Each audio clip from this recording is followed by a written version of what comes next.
les militants de Pastef de l'autre bord peut-être duñ ko nangu ak ñenn ñi bokk ñoom ñenn ñi jàpp na ne aussi c'est le Sénégal qui prime avant tout kon war nañoo fexe ba lépp lu ñu def ko en faveur du Sénégal. ñun dañu fekkee démb xam histoire l'histoire récente wane na l'exemple je pense sama xel automatiquement bi ñu waxee loolu rek ni moom mooy dem sama xel ci li mu dem mooy on lui offre l'opportunité que Thomas Sankara avait à défaut qu'il soit président de la République pour aller mettre le pied dans le plat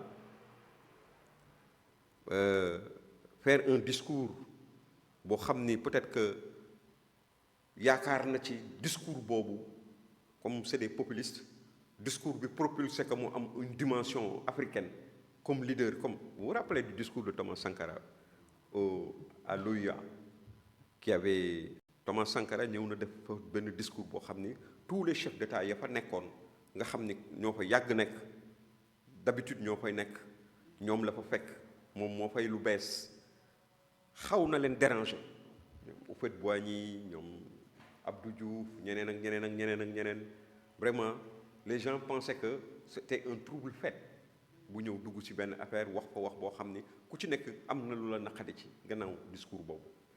Une certaine jeunesse africaine avait porté ce discours de Thomas Sankara comme étant un discours révolutionnaire que ni oui Thomas Sankara dem na OUA wax leen ay dëgg tey j'ai l'impression que notre bonhomme il est en train de on est en train de lui à défaut que le président parce que le président Diomaye man je verrais mal le président Diomaye ak ni ko yàlla bindee mu taxaw devant ses pairs def lu mel noonu taxaw wax joo xam ni nit ñi dañ ko ci am duñ ko ci sikke gaw ma ni dana ko def te comme tu l'as dit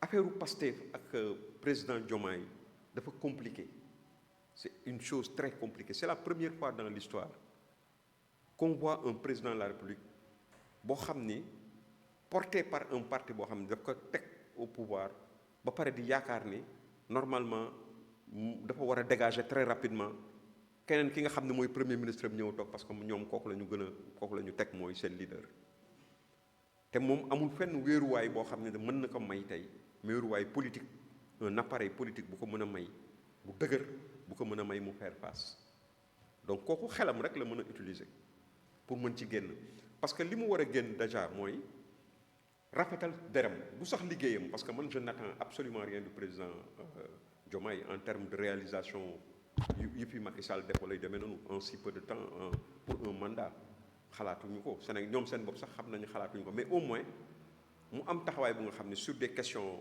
mu téye l'état debout l'état sénégalais nga xam ne bu demee aussi deram du yàqu lu ñu ni am na ko fi jaaroon nii la mel nii la def lii la def et il se débat comme un beau diable dans cette dynamique ndeysaan mais il faut avouer que c'est très difficile donc aujourd'hui su fekkee ni ñoom dafa am bras de fer bu am seen diggante te cette question-là du président Macky Sall secrétaire général des Nations Unies dafa nekk benn affaire bu extraordinaire boo xam ne ñoom n'importe comment dans les deux sens s'ils sont avec ça va peut-être que c'est moins grave parce que ils diront que oui pour les intérêts supérieurs du Sénégal nit mën na ko nangu mais des gens vont rire sur le cap s'ils sont contre ça aussi c'est encore plus grave parce qu'ils luttent contre les intérêts du Sénégal parce que tout pays rêverait d'avoir un de ses fils secrétaire général des Nations Unies kooku dafa bokk ci luy lustrer luy defar image du Sénégal ak pour l'éternité un Sénégalais a été secrétaire général des Nations Unies surtout nag ba nga xamee ni booba ak léegi boo xoolee succession yi africains yi benn africain moo ko ci mës a nekkagum. mos na am benn africain bu mos a nekk. am na kenn mooy kon Kofi Annan. ah ok. voilà à part moom amagul un Nigérian donc voilà je pense que c'est un Nigérian. voilà ou un Ghanéen je ne sais pas je pense que les Nigérians donc Sénégal am secrétaire général des Nations Unies loolu day yëkkati Sénégal. bien sûr fondamentalement.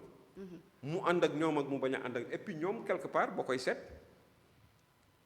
mën na tax ba ñoom du ñu am adversaire de la taille du président Macky Sall en 2029. moo tax man toujours ni ma leen di saboter mooy tànn sa bu la neex la. tànn Macky Sall secrétaire général des Nations Unies mu dem nekk secrétaire des Nations Unies. wala 2029 mu ñëw nangu nguur gi. y a que ça. parce que sénégalais yi fi mu nekk nii yow gis nga tey mais xoolal étudiants yi.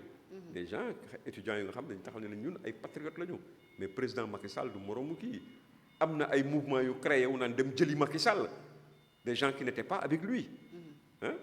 tey ñi nga xam ne ñoo taxaw di porter président Macky Sall mën naa wax ni ce sont ses adversaires d'hier ñoo ci ëpp tey ñooy ñëw taxaw ni ñoom jàpp nañ ni le président Macky Sall pour les intérêts du pays dañu war a dellu si waat ci réew mi. am nañu ni moo fi nekk actuellement le seul opposant crédible je sais pas nag.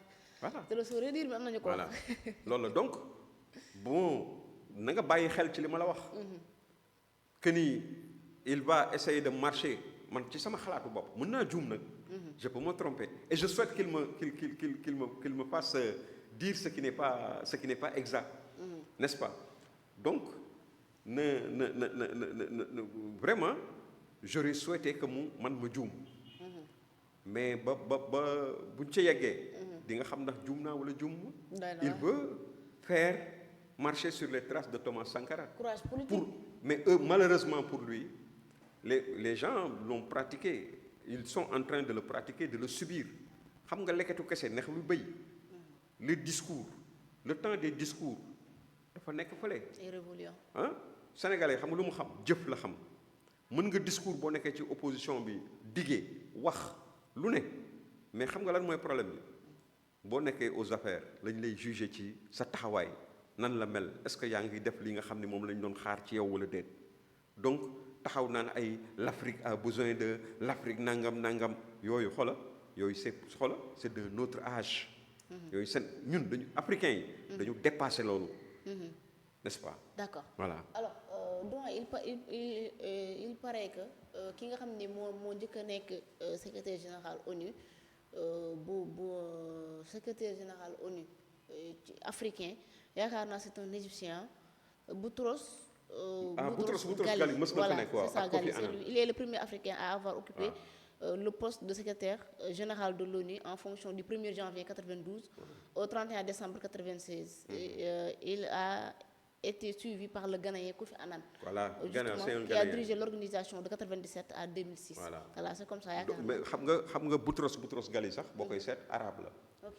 C'est un Égyptien, c'est voilà l'Afrique septentrionale, comment dirais-je, l'Afrique du Nord. Bon mais ci africain noir africain Kofi Annan qui est ghanéen moi je pensais que maa ngi doon hésiter entre nigérian ak ghanéen mais Kofi c'est un ghanéen moom moo ko fi nekk donc xam nga Sénégal ñëw pour la 3e fois mu nekk un africain bu nekk secrétaire général des Nations Unies véritablement ce serait quelque chose de valorisant waaw vraiment yàlla baax na merci beaucoup doyen leneen lu ñuy waxtaanee aussi bokk na ci li nga xamante ni si actualité la